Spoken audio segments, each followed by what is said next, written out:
DPRD merekomendasikan penutupan tambang pasir Lampung Timur.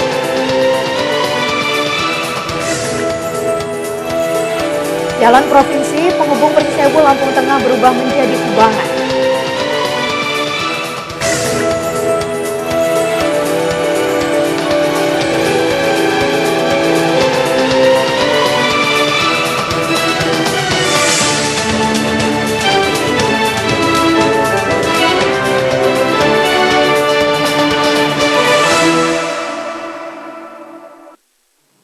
Halo, selamat sore pemirsa. Kita berjumpa lagi dalam program Informasi Sekitar Lampung. Kami menyajikan informasi menarik tentang berbagai peristiwa serta dinamika pembangunan di Lampung. Pemirsa, investigasi legalitas tambang pasir Lampung Timur dan dampak buruknya terhadap lingkungan menjadi sajian utama hari ini. Investigasi DPRD dan Polda Lampung. Penambangan pasir merusak lingkungan dan berpotensi banjir hingga longsor. Warga seputar penambangan resah dan meminta pemerintah bertindak. Pemirsa, bersama saya Rani Oktarina, inilah Sekitar Lampung selengkapnya.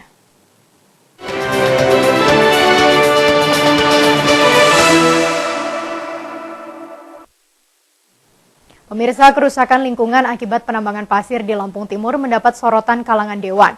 Kini Komisi 4 DPRD Lampung meninjau lokasi penambangan. Dewan akan memanggil perusahaan dan pihak terkait untuk menjelaskan keberadaan tambang pasir tersebut.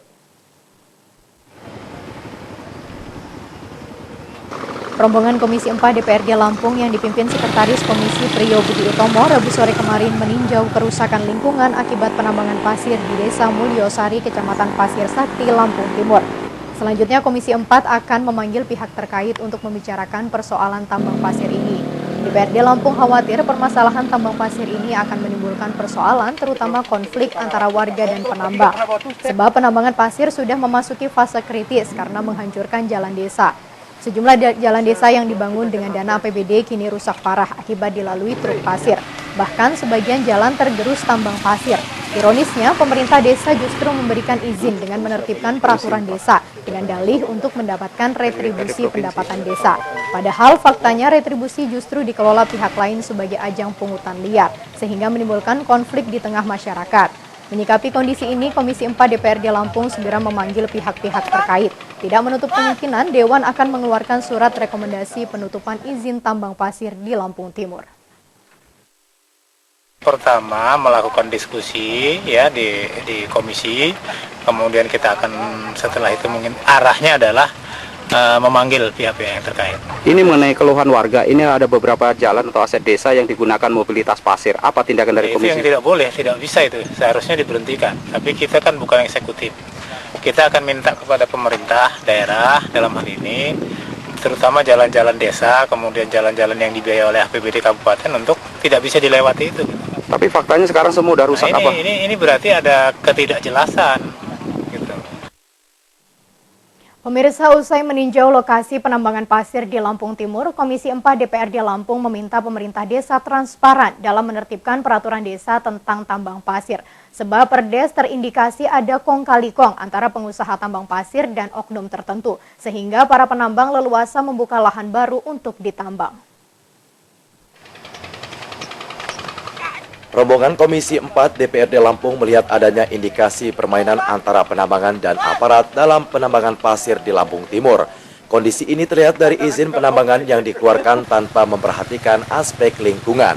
Karena itu Komisi 4 DPRD Lampung meminta aparat pemerintah mulai dari tingkat desa hingga kabupaten transparan dalam perizinan dan penarikan retribusi dari tambang pasir ini. Selain itu, penambangan harus tetap memperhatikan aspek lingkungan dan keselamatan masyarakat. Seperti ini banyak aset desa yang disalahgunakan oleh pihak penambang ini. Apa tindakan dari Komisi 4 sendiri? Kembali kepada aturan.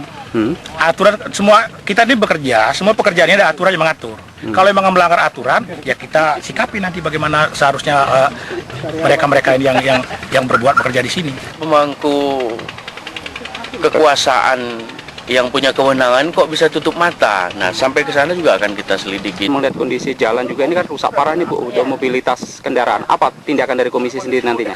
Itu pasti kami tindak lanjuti di Komisi 4. Dari hasil peninjauan ke lapangan, Komisi 4 DPRD Lampung menemukan indikasi adanya kong-kali kong antara pengusaha tambang pasir dan oknum tertentu, sehingga para penambang leluasa membuka lahan baru yang mengancam fasilitas umum seperti jalan dan gedung sekolah.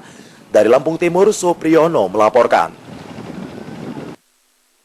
Menanggapi kerusakan jalan desa akibat angkutan tambang pasir, pemerintah desa melempar tanggung jawab. Menurut Kades, penggunaan jalan desa untuk angkutan pasir merupakan kesepakatan antara warga dan pengusaha. Pemerintah desa juga tidak tahu menahu pengelolaan keuangan retribusi angkutan pasir tersebut.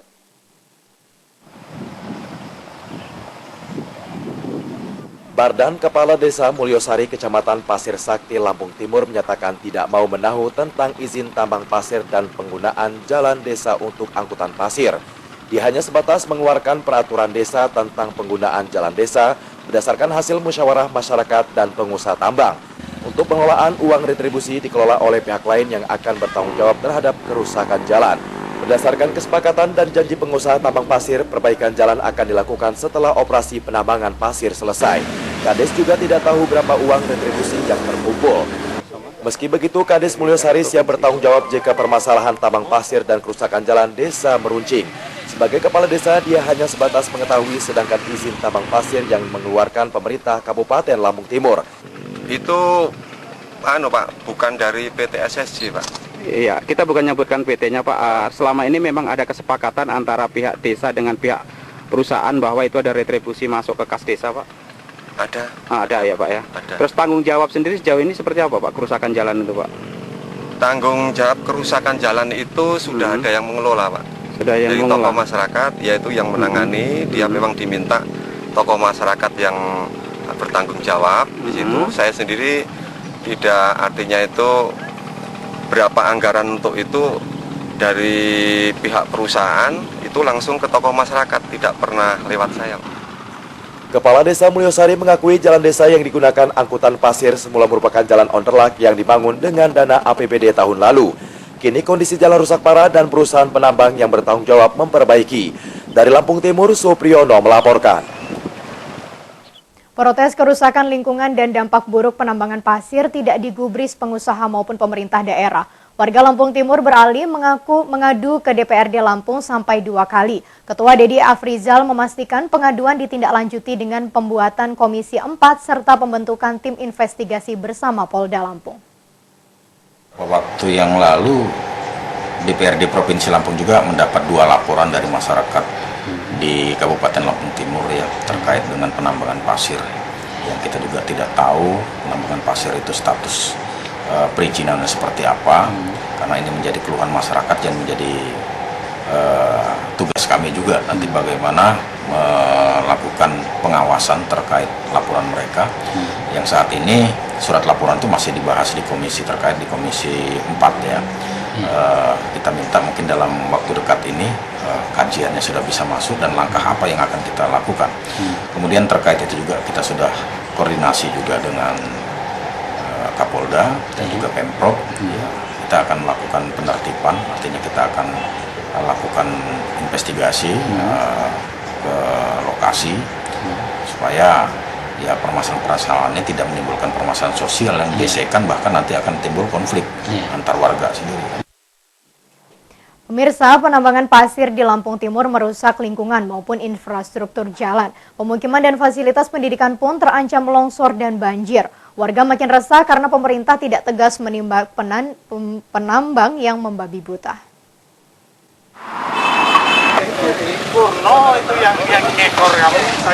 Pertambangan pasir semula hanya terpusat di Kecamatan Pasir Sakti. Areal ini meluas ke Kecamatan Labuhan Maringgai dan Gunung Pelindung. Penambang resmi maupun ilegal kini berlomba mengeruk pasir siang malam dan meningkatkan kerusakan lingkungan. Bekas galian pasir berubah menjadi danau-danau raksasa. Eksplorasi pasir masih membabi buta. Penambang bukan hanya merambah lahan pertanian dan perkebunan. Kawasan pemukiman hingga pendidikan pun jadi incaran. Warga terkepung ancaman bencana. Armada pasir menerobos jalanan desa. Jalan baru dibangun seketika hancur karena tidak sesuai tonnase truk pasir. Alur kerusakan menjadi-jadi selama musim hujan. Warga mendesak pemerintah menindak tegas penambang yang membabi buta. Apalagi banyak penambang diduga ilegal. Pengusaha terus mengeruk keuntungan sementara warga memanen dampak buruk. Keresahan warga seputar penambangan dikhawatirkan memicu konflik sosial. Fakta di lapangan sekarang ini kan aset-aset ini gambar-gambar jalan ini sudah mulai seperti itu. Artinya kondisinya sekarang sudah tidak jelas lagi seperti itu. Itu Pak ya. Mintanya warga apa Pak? Ya permintaan warga ya kalau memang perusahaan ini apakah mengantongi izin atau tidak. Kalau dia mengantongi izin tentu kita tidak bisa mengintervensi terlalu jauh. Tapi kalau memang perusahaan ini sudah tidak punya izin, ini hendaknya aturan-aturan pemerintah itu dilaksanakan. Kemudian apa yang menjadi aset-aset desa itu seperti apa pertanggungjawabannya kan itu. Curan jalan bukan sedikit, kerusakannya sangat parah sehingga anak sekolah itu pun untuk belajar ini sangat terganggu sekali. Gitu Pak ya. Untuk lalu lintas pulang pergi dari sekolah itu juga sangat terganggu. Terus mintanya masyarakat apa sih Pak? Mintanya masyarakat jalan itu sesuai janji daripada perusahaan sanggup memperbaiki maka dipulihkan kembali. Warga sudah lama memprotes pembangunan pasir. Pengusaha, perangkat desa hingga kabupaten tidak menggubris. Dari Lampung Timur, Supriyono melaporkan. Pemirsa, setelah jeda pariwara berikut, kami kembali dengan informasi. Jalan Provinsi Ruas Sukoharjo dan Kalirejo berubah menjadi kubangan. Tetaplah bersama kami.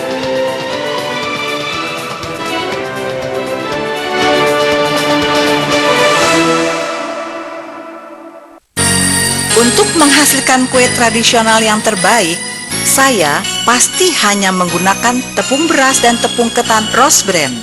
Tepungnya lebih kering, lebih halus, lebih putih, dan higienis. Hasil kuenya lebih kenyal dan lebih tahan lama.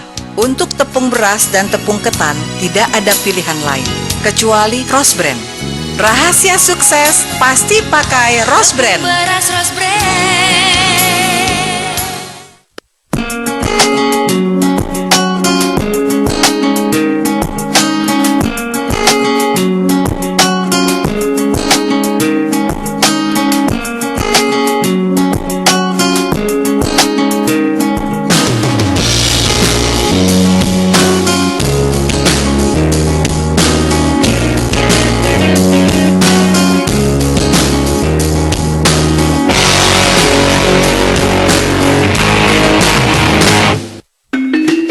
Pilihan cerdas, nikmat dan sehat, minyak goreng Rose Brand. Minyak goreng non-kolesterol, tanpa bahan pengawet, dengan proses 2 kali penyaringan. Mengandung vitamin E, beta-karoten, dan omega 9 yang membantu menurunkan kadar kolesterol. Masakan lebih gurih, lebih lezat, dan lebih sehat. Nikmat abis.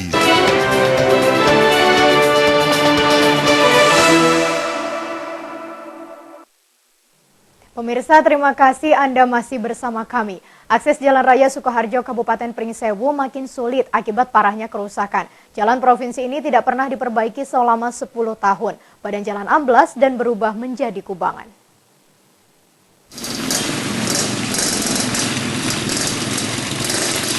Jalan provinsi menghubungkan Kecamatan Sukoharjo dan Adiluih Kabupaten Pringsewu dengan wilayah Lampung Tengah.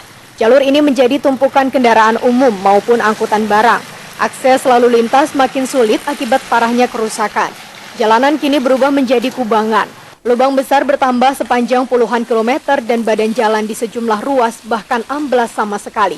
Bus dan truk makin sulit melewati jalan provinsi Ruas Sukoharjo. Musim hujan memperparah kerusakan. Kubangan terus melebar dan menjebak roda kendaraan hingga terguling. Warga Sukoharjo mengeluhkan kerusakan jalan selama 10 tahun tidak pernah diperbaiki. Warga pernah berunjuk rasa namun perbaikan cuma 300 meter. Padahal pemerintah menjanjikan pengaspalan semua jalur.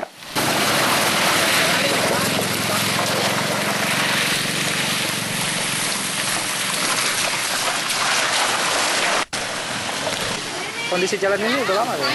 Wah, udah cukup lama lah. Itu mungkin kurang lebih hampir 10 tahun Pak, menderita rakyat sini. Tapi yang diperbaikin cuma bagian sana tadi ya? Cuman yang 300 meter itu yang dicor, janjinya dulu habis lebaran. Habis lebaran sampai detik ini nggak ada penyelesaian gitu. Cuma hanya omongan belaka gitu. Dulunya sih sebelum di demo nggak diapa-apain. setelah ada demo, baru mereka ada terbuka. Kerjainlah itu 300 meter, katanya terlanjut kurang lebih 1 kilo. Itu yang mau dicor. Sampai sekarang 0. Warga berinisiatif menutup kubangan dengan koral. Swadaya darurat ini tidak berarti karena cepat berantakan terlindas truk dan bus. Kerawanan kecelakaan makin tinggi seiring amblasnya jalan dan batu bertebaran. Dari Pringsewu, Indra Siregar melaporkan. Jembatan Tegalsari, Kecamatan Gadingrejo, Pringsewu ambrol sejak sebulan lalu. Kerusakan ini memutus arus lalu lintas kendaraan roda 4. Bupati Pringsewu mengakui perbaikan tertunda karena anggaran belum tersedia. Jembatan Tegalsari Gadingrejo menghubungkan 4 pekon dengan pasar dan kantor kecamatan. Jembatan ambrol sejak pertengahan Desember 2014 sehingga hanya bisa dilalui sepeda motor. Arus lalu lintas kendaraan roda 4 terpaksa memutar sejauh 15 km melalui wilayah Kabupaten Pesawaran. Jembatan Tegalsari rusak akibat termakan usia. Jembatan ini dibangun sejak zaman kemerdekaan dan baru ambrol setelah 60 tahun. Konstruksi dasar maupun badan jalan sudah rapuh. Ancaman keruntuhan makin besar selama musim hujan. Dinas Pekerjaan Umum sebelumnya menjanjikan perbaikan secepat mungkin. Bupati Pringsewu Sujadi Sadat mengakui perbaikan tertunda karena anggaran belum tersedia. Tegalsari kok belum sampai sekarang belum ada perbaikan gitu ya? Lihat dulu, lihat. Udah? Lihat, belum ada. Belum ada. Ya kan harus pakai perencanaan. Nah, terus Pak? Ya kemungkinan kalau memang ada dananya pakai tanggap darurat. Kalau tidak ada ya di 2015. Warga menutup lokasi ambrol dengan papan sehingga memungkinkan sepeda motor tetap lewat. Meski begitu, perbaikan darurat tak mencegah ancaman keruntuhan konstruksi. Dari Pringsewu, Indra Siregar melaporkan. Kita beralih ke informasi lain, pemirsa. Pedagang Pasar Smep mendesak pemerintah Kota Bandar Lampung menindak pengembang PT Prabu Arta. Pembangunan pasar tak kunjung berjalan meski mundur berkali-kali. Pedagang hampir kehilangan kesabaran karena menderita kerugian besar. Pembangunan Pasar Smep berlarut-larut selama tahunan. Pengembang selalu menjanjikan pengembangan secepatnya namun sampai kini tidak terbukti. Kondisi bekas pasar lama makin memperhatikan. Sementara pada pedagang menderita kerugian ganda yaitu terancam kehilangan mata pencarian dan uang muka pun tak jelas ujung rimbanya. Gimana Bu, molornya pembangunan Pasar Smep ini Bu, dampaknya ke Ibu gimana Bu? Suasananya kalau nggak diganti pemborongnya kayaknya nggak bakal jadi. Oh gitu Bu ya? Pun juga kalau mau diganti pemborongnya, uang orang mau hilang, aja orang nggak mau lah uang orang hilang. Jadi pemerintah itu nggak menjanjikan uangnya dikembalikan Bu? Pemerintah menganggapnya gini, waktu orang demon kemarin tuh kan, iya. Kenapa siapa yang mau nyuruh di DP? Itu jawaban dia. Jawaban pemerintah Bu? Ya, padahalnya kalau nggak diizin sama wali kota, nggak bakal jadi itu. Toko ibu yang 4 dalam itu. Nah, kalau dari pedagang ya banyak lah. Dari tukang daging aja itu satu orang itu mencapai 9 juta. 9 juta. Ada yang 7 juta, ada yang 10 juta, belum tukang sayuran, tukang baju dan sebagainya kan itu. Iya Pak. Ya. Terus dampaknya gimana Pak? Karena Smep kayak gitu, apa pedagang merasa rugi? Ya rugi lah, jelas lah, sepi lah. Rugi, sepi. Oh, jadi pembeli juga sepi Pak ke Pasar Sepi, Smep ini? lihat aja jam berapa ini, jam 11 aja itu sudah nggak ada orang ini. Berlarut-larutnya pembangunan Pasar Smep makin mengkhawatirkan para pedagang. Pengembang PT Prabu Arta bisa saja kabur setelah menerima uang muka total miliaran rupiah. Pedagang melakukan itikat baik Direktur Perusahaan Ferry Sulistyo alias Alay. Gimana pendapatnya? Uang orangnya nggak ada kabur. Iya. Gimana? Ibu merasa dirugikan nggak Bu dengan kaburnya Alay ini Bu? Dia dengan tanggung jawab. Iya, Bu. semua dirugikan semua. Ya. Nggak terima semuanya. Nah, jadi Pak, pembangunan Pasar Smep ini kan molor Pak. Pada pedagang udah bayar uang buka, gimana itu Pak? Ya, gimana orang pengembangnya nggak ada kabar beritanya. Cuma janjinya udah gimana itu Pak?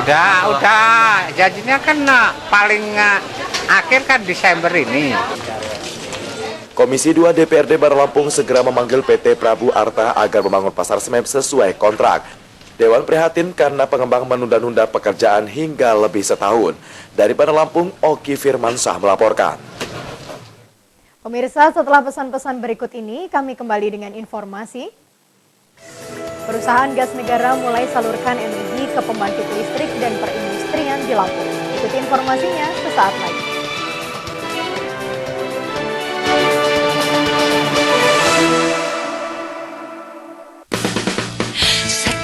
aku suka cuma bihun Rose Brand.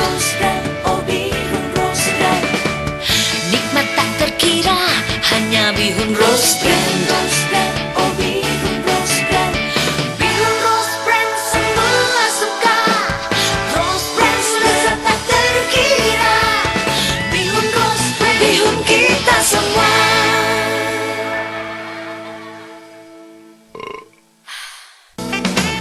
Tukarkan 100 poin VIP Chandra Anda dengan Rinso Molto 800 ml atau 50 potongan poin untuk Sunlight 800 ml. Syarat dan ketentuan berlaku. Chandra Superstore, belanja nyaman, belanja hemat. Bang, timbangin tapioka setengah kilo dong. Nggak perlu ditimbang, Neng. Tapioka Rose Brand ada yang kemasan setengah kiloan. Praktis, pasti pas. Asik dong. Kalau yang karung mah udah gede, makan tempat, ribet lagi. Tapioka Rose Brand, pilihan terbaik untuk semua jenis masakan. Baru, kemasan 500 gram. Tapioka Rose Brand.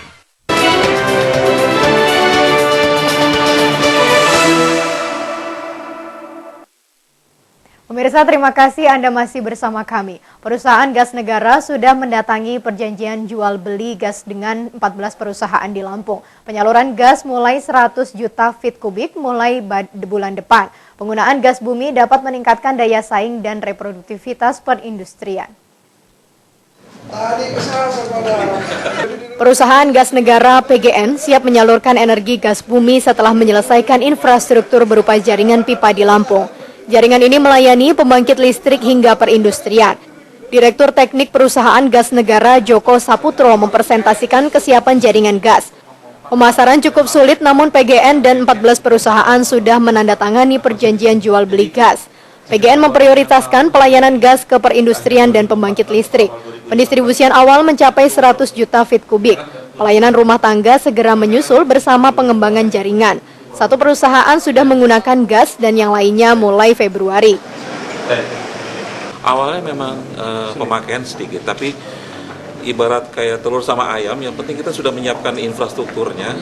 Nanti dengan sendirinya pastinya itu akan terisi. Karena tadi disebutkan bahwa sampai dengan bulan Februari sudah ada 14 perusahaan yang melakukan PJBG, perjanjian jual beli gas dengan PGN. Dari 14 itu Pak, dari 15 industri itu berapa jumlah yang dibutuhkan mereka? Jumlahnya kurang lebih ada sekitar estimasinya 2-3 mm. Baru 2-3 juta kubik feet juta ya. Pak, ini berapa lama dia di sini? Perusahaan gas negara membangun jaringan gas bagi pembangkit listrik di Sabalang serta 3 lainnya di Jalan Insinyur Sutami dan Bandar Sribawono. Gubernur Lampung Emrido Fikardo mengharapkan jaringan gas segera melayani rumah tangga dan perhotelan. Yang pertama prioritinya adalah untuk pembangkit listrik, untuk memenuhi kebutuhan listrik yang ada di Lampung. Dan saya mendorong untuk perencanaan setahun ke depan ini bisa segera terrealisasi, tapi tidak berhenti sekedar sampai di situ, karena ternyata dari kapasitas alokasi terpasang yang akan berjalan itu belum mencapai separuh dari kemampuan, artinya masih sangat banyak ruang untuk pengembangan, untuk pembangunan pembangkit yang lain dan pengembangan kawasan industri yang lain. Pemanfaatan bahan bakar gas lebih efisien, ramah lingkungan, dan aman. Keunggulan ini bakal menguntungkan kalangan industri maupun rumah tangga. Dari Bandar Lampung, Fajar Magetan melaporkan.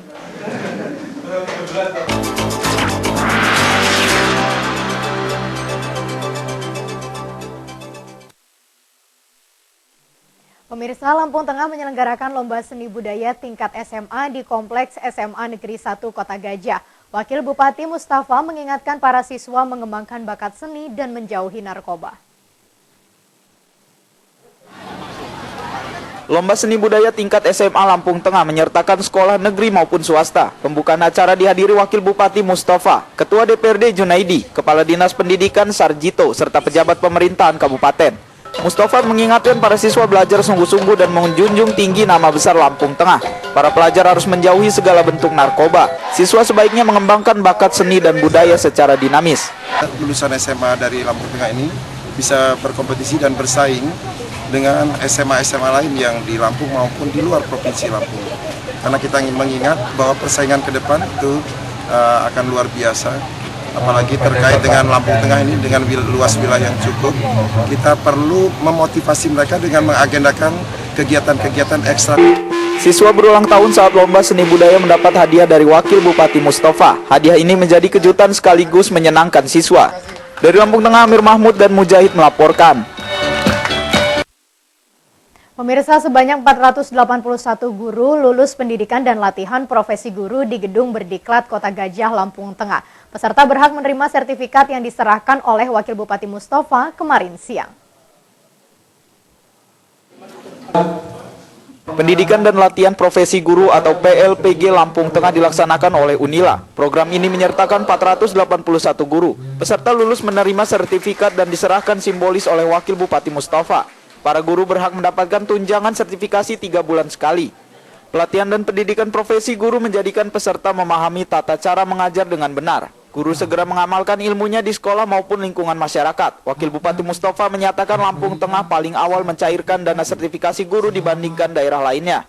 Dari tunjangan ini kita perlu sosialisasikan dulu untuk penggunaan sertifikasi sehingga mereka nanti bekerja dan mengajar ini lebih aktif, dapat menghantarkan generasi Lampung Tengah itu. Pemerintah Kabupaten Lampung Tengah memberikan tunjangan profesi guru masing-masing sebesar 1 kali gaji pokok dan tambahan Rp250.000. Dari Lampung Tengah, Amir Mahmud dan Mujahid melaporkan. Pemirsa, laporan tadi sekaligus mengakhiri Sekitar Lampung petang ini. Saya Rani Oktarina mewakili kru yang bertugas undur diri. Selamat petang, terima kasih dan sampai jumpa.